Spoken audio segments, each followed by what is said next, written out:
Hi everybody, welcome to VeDDRA Foundation. Today we are going to learn about a very important topic, and that is medical coding in pharmacovigilance. Medical coding is very important in pharmacovigilance because you need to code the various medical terms and also the medicine names.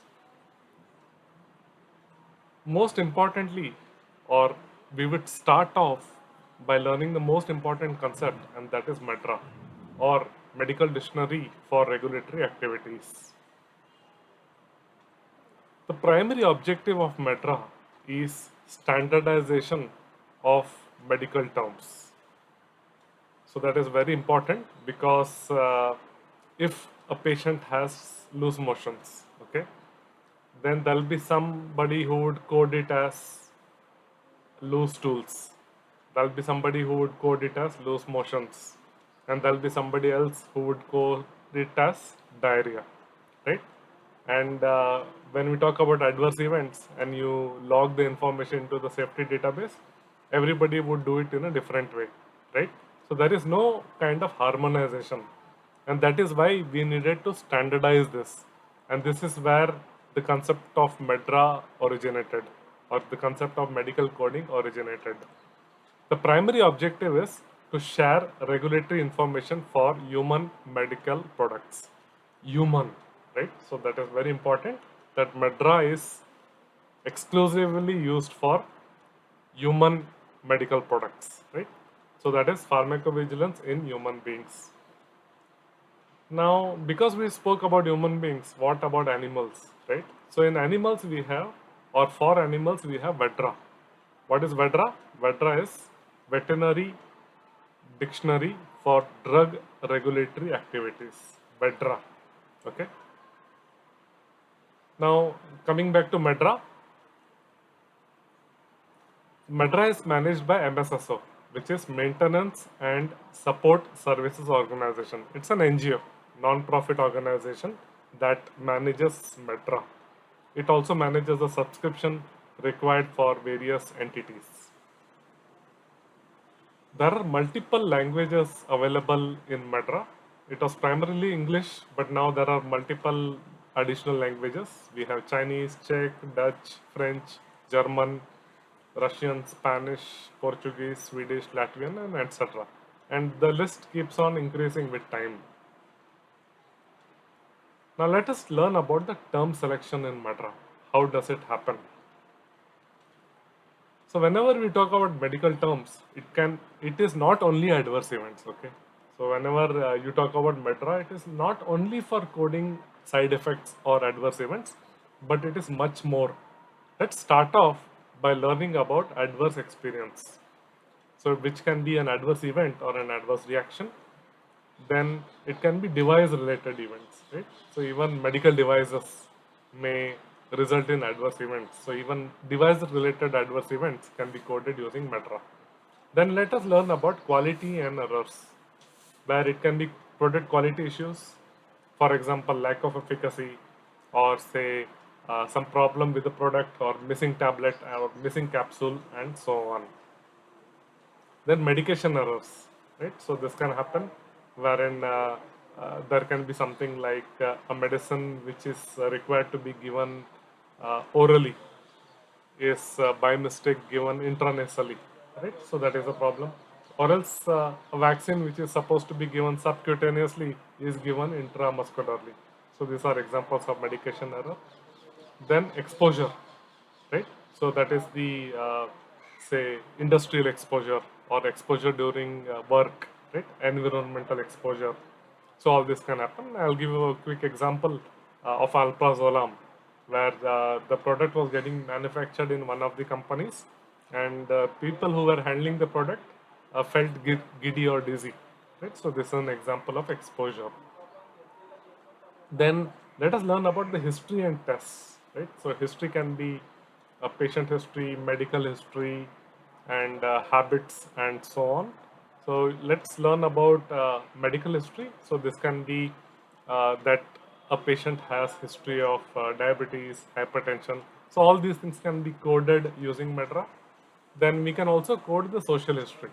Right? So this includes the smoking or alcoholism history, or even drug addiction, and so on.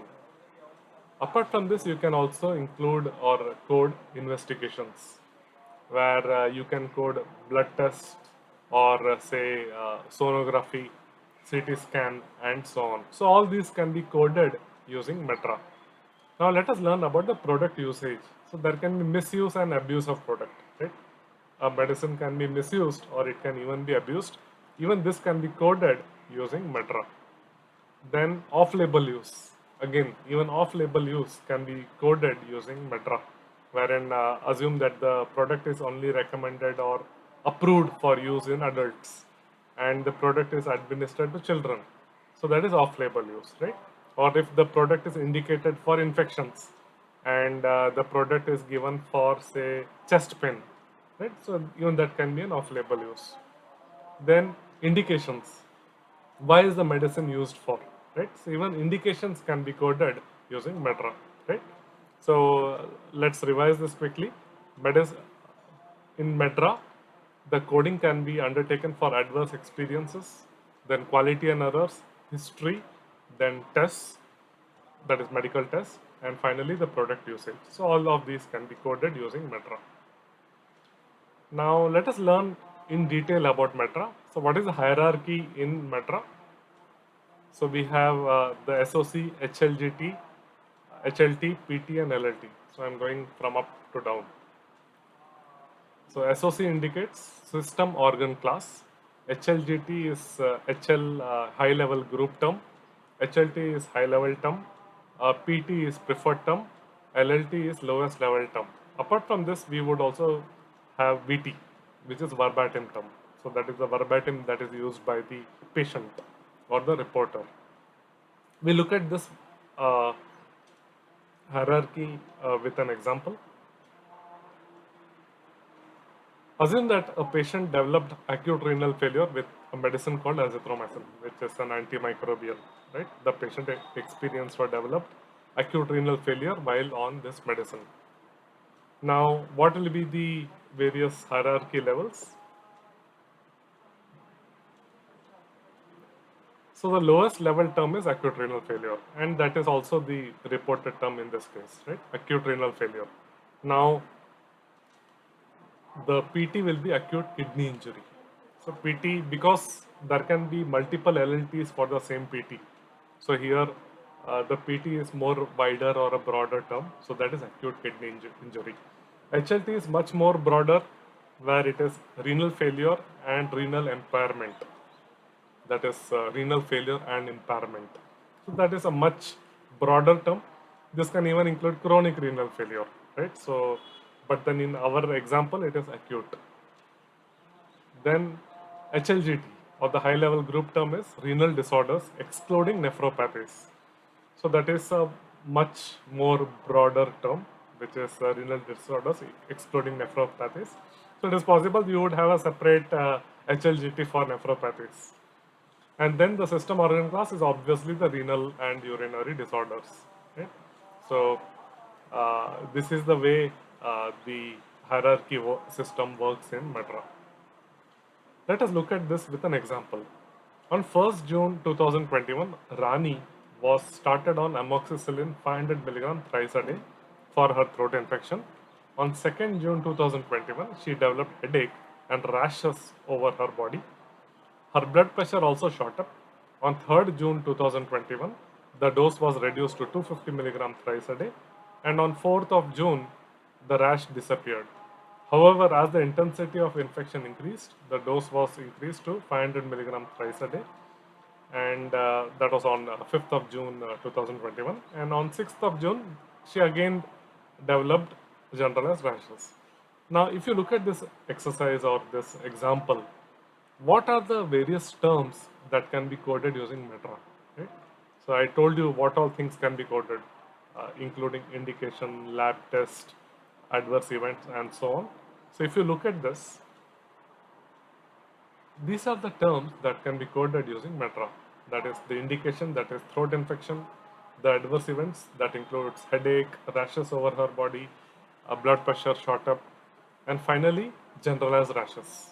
So only these things can be coded using Metra, right? How frequently is Metra upgraded or the Metra dictionary upgraded? So Metra dictionary is updated twice every year. So the first update is released on 1st of March of that year, and the subsequent update is on the 1st of September of that year, right?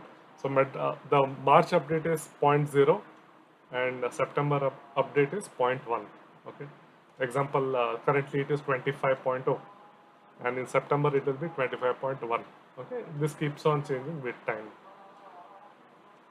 Now, what else gets updated along with Metra? In Europe, there is something called as IME or the IME list, important medical events list. This is something which is published twice every year by the European Medicines Agency, and this generally coincides with the Metra release. And again, this is extremely useful reference document used for seriousness assessment. Okay, so that is IME list. Now, how is the outcome coded, right? You might know about the various outcomes in pharmacovigilance and how are these coded. So first, there can be a recovered result, right? The patient takes the medicine, has a side effect, and then stops the medicine and the adverse event resolves completely. So that is a recovered result. Sometimes it can be recovering, resolving, that the situation is improving, the adverse event is recovering or resolving. Then not recovered, not resolves. Not recovered, not resolved. Right? The adverse event is ongoing, absolutely no improvement. Then unknown, you don't know about the whereabouts of the patient. The patient is not traceable. Patient is not ready for follow-up. So it is unknown. The outcome is unknown. Then there can be fatality, right? The patient took the medicine and died. So there can be fatality associated with the adverse event. So this is about coding of outcome. Now, when we talk about medicines, there can be various brands, right? For example, paracetamol. It can be Calpol, it can be Crocin, it can be Metacin, or it can be Dolo, right? So many trade names available for the same medicine. Now, this is where a standardization was required, and WHO, the World Health Organization, came up with a standardized dictionary, right? So that which is called the WHO Drug Dictionary. I have a very short video. I'll show the same on YouTube.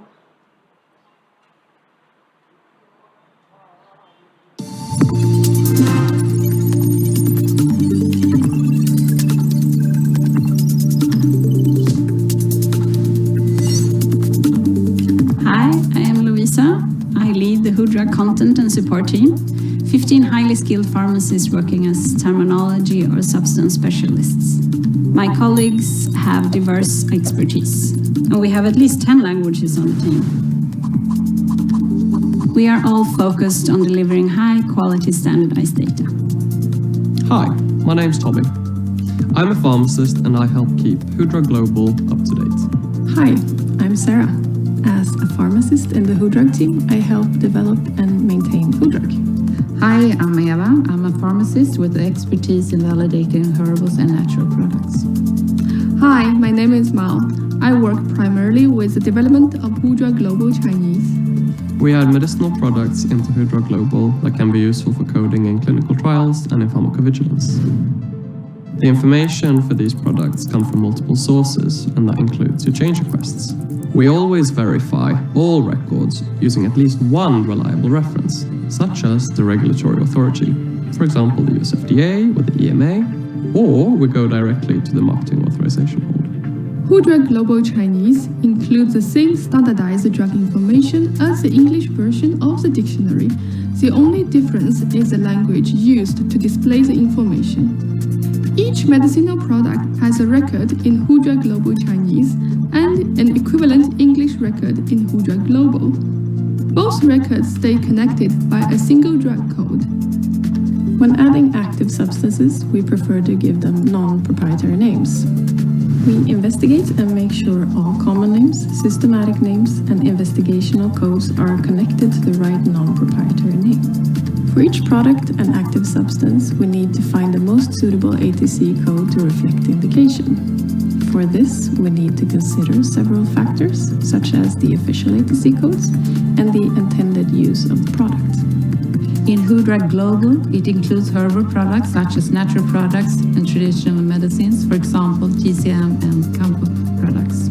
When plant, fungi, bacteria, or algae are used in herbal products, we use a scientific botanical name according to the ISO IDMP standard. We collaborate with Kew Gardens in the UK in order to achieve the standardized naming on plants. We also specify the part of the plant. We classify herbals using the same principle as regular substances. We add specific herbal ADCs developed by UMC to facilitate analysis.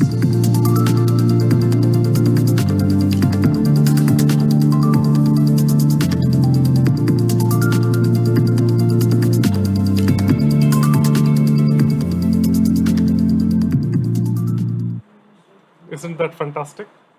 The WHO has put in a lot of efforts in developing the WHO drug dictionary or the VeDDRA, right? So this is useful for standardizing the drug names. For example, if I use the term Calpol, somebody uses the term Crocin, somebody uses the term Metacin, but what we need to code is ultimately going to be paracetamol or even acetaminophen, right? So this way VeDDRA helps us, and this is global. So you can put in the trade name for any country and you will get the generic name. And the VeDDRA again is updated periodically so that any new molecule which has been approved is also included in the same. So that way there is a lot of efforts that is put in.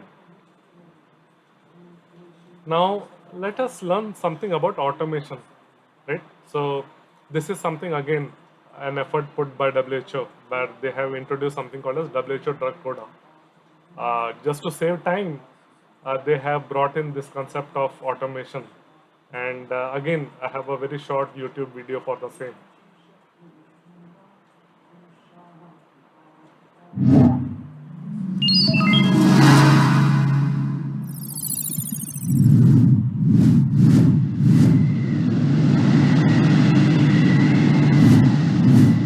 The constantly growing number of both approved drugs and clinical trials is leading to an increasing amount of drug data to process and code.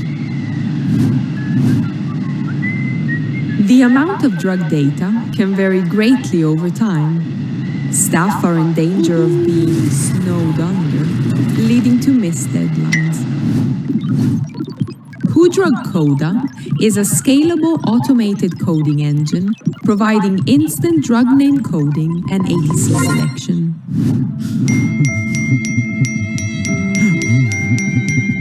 Even if you've partly automated your drug coding process, VeDDRA Coda dramatically reduces the time you'll spend on manual coding.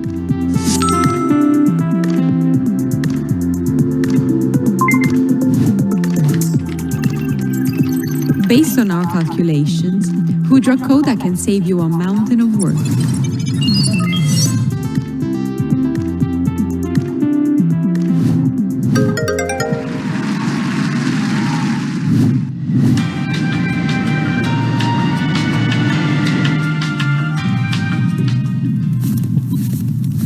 Freeing you up for bigger things.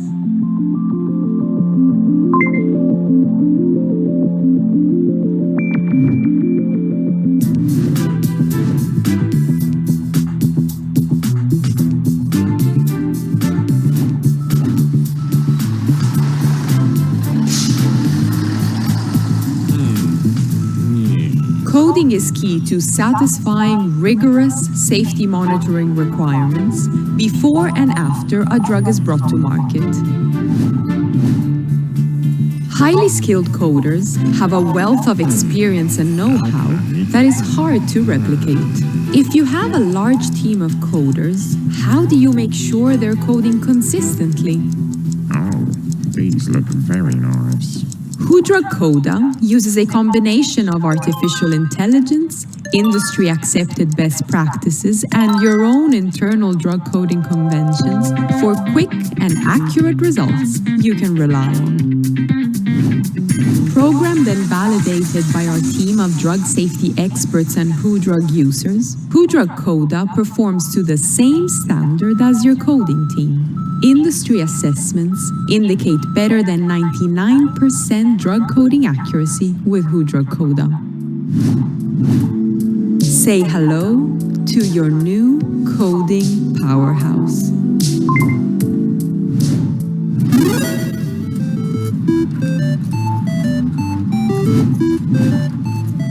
Drug coding has been around for more than 40 years. Although tools have been developed to make your life easier, there's always room for improvement. Many drug coding systems still rely on basic autoencoding, as well as synonym lists, which need to be updated constantly. VeDDRA is a smart coding engine that uses artificial intelligence to go beyond basic automation. It keeps you in the loop with UMC expertise, industry best practice, and VeDDRA community feedback. VeDDRA is available as a web app, or you can connect to it via an API. It paves the way for a new way of working, further automating and streamlining your coding processes. And what's more, it's constantly learning and evolving. VeDDRA settings can be adjusted to your needs to process data the way you want it.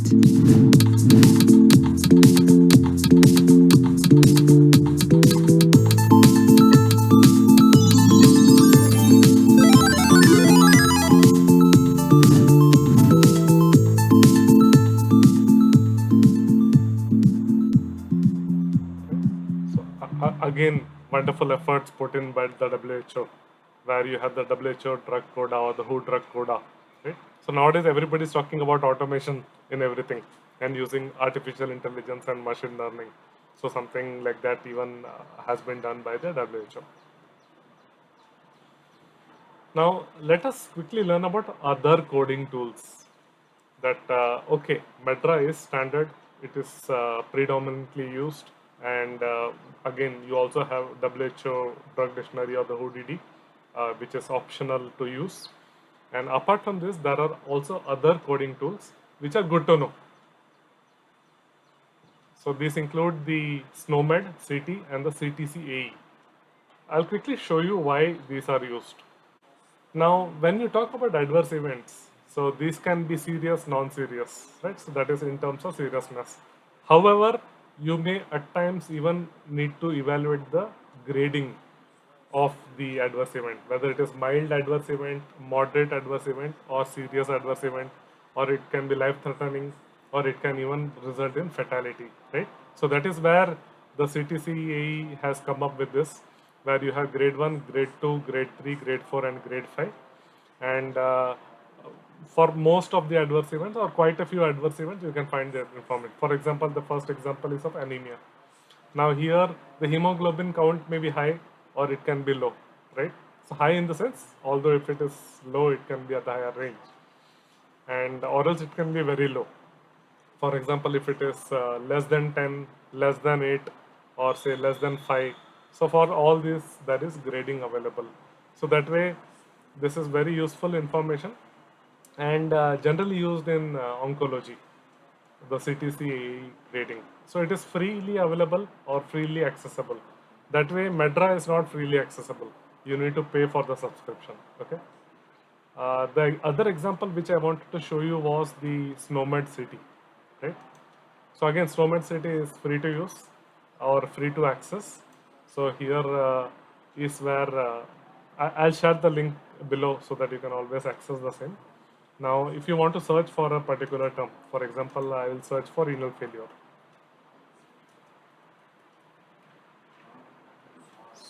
So you can find the various options available, right?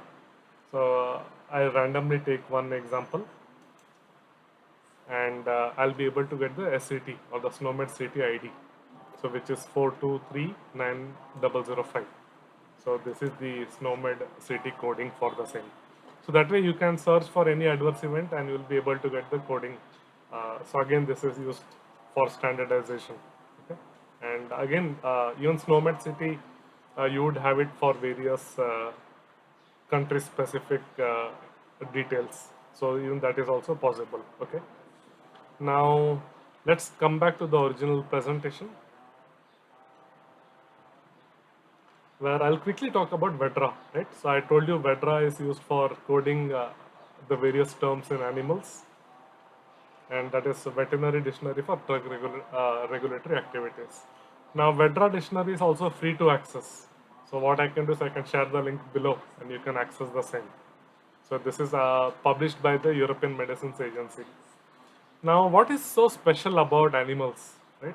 Why I am talking so much about animal coding or coding of medical terms in animals? So, the main reason is because animals cannot talk, right? And they only express, and based on their expression, you need to decide on what adverse event they are experiencing. So let us look at the first example, which is anaphylaxis in animals. Now, in case there is a case of anaphylaxis in a human being, it is very easy to identify, right? So based on, say, the tongue swelling and rash, redness in eyes, you will be able to identify, okay, this is anaphylaxis. However, how about animals, right? Because animals cannot talk, and it is not going to be that easy. So this is how there is a classification available, where if you're talking about dogs, then the major shock organ is liver, and what are the clinical signs? That is excitement, urticaria, angioedema, pruritus, vomiting, defecation, finally collapse, dyspnea, and convulsions. So this is an example. That way, this example or the clinical signs are available for cats, rabbits, horses, cattle, and sheep, and even pigs. So again, very useful to identify the medical coding. Then this is one publication, right? So that is acute systemic anaphylaxis in cats. So it's an adverse event, and even in veterinary cases or animals, you need to undertake literature monitoring.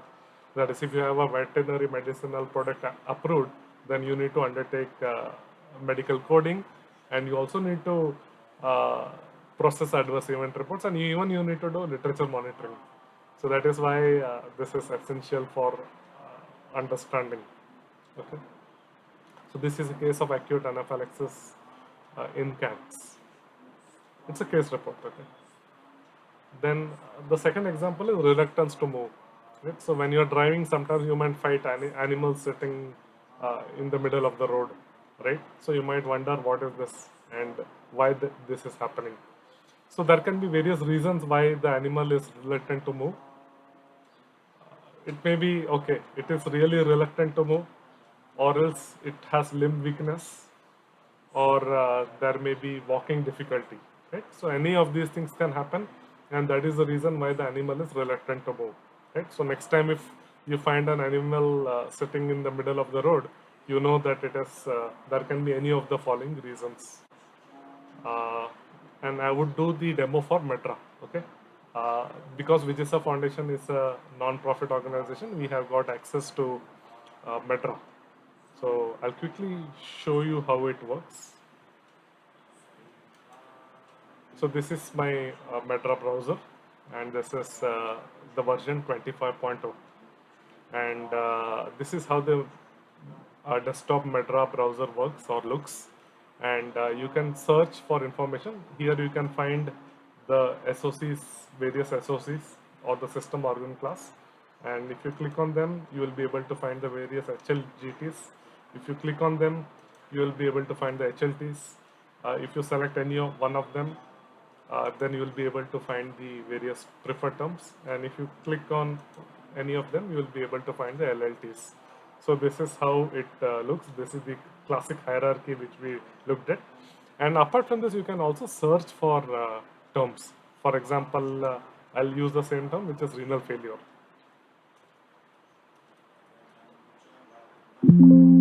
So now if you search for renal failure, so it is the LLT. Now, here you can get the information, and you also have the Metra code, that is a particular number associated with every coded term. So that is also available. Okay, so that is for renal failure, and you would also get the various SMQ codes for the same. So now, because it is renal failure, you would also have the PT. So and then you will have the HLT, then you will have the HLGT, and finally you would have the SOC. So all this information will be available out here. So this is how the Metra works, and you can search for any of the terms. And if you are looking only for say PT, then you can do that. If LLT, HLGT, SOC, you can search the way you want. So you can so there are checkboxes available, and you can search for information. And if in case of signal management, you have an option to look at SMQ analysis. So let's do one thing. Let's look at one more example. Say angioedema. So the spelling should be right. If it is not, then you will not be able to find the Metra term. If in case you don't get the right spelling, what you can do is you can do a Google search, and based on that you will find the right spelling, and then you can do a search out here, and you'll get the various information. Generally, when you use safety databases like Argus and RSG or any other safety database, the Metra browser is inbuilt, or you upgrade your Metra version periodically, and it's inbuilt into the system.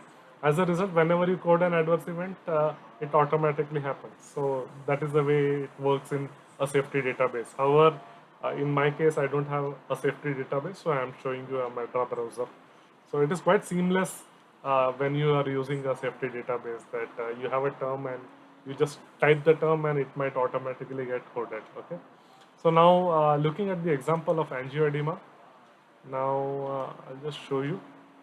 Here you have the information about the HLT, HLGT, and so on, and finally the SOC as well. So this is how it works. Okay, and whenever you are undertaking the coding, you should preferably code LLT, or if not LLT, then you have an option. Then you can code PT, but not below that. So say a particular term, you don't or you should not code an HLT or an HLGT. You should limit it to LLT or at the max PT. So that is very, very important to know. Okay, and Metra or medical coding is very important, and there are various courses available on medical coding, and also a lot of opportunities available in medical coding. So if you know medical coding, then there is a lot of advantage. You can even get into medical transcription and so on. But then yes, in pharmacovigilance, you should know how to use Metra. So that's very, very important. Okay. Now, with this, we come to the end of this session. I trust you found it to be useful. Feel free to reach out to us if you have any questions, comments, or suggestions. And take care and stay safe. Bye.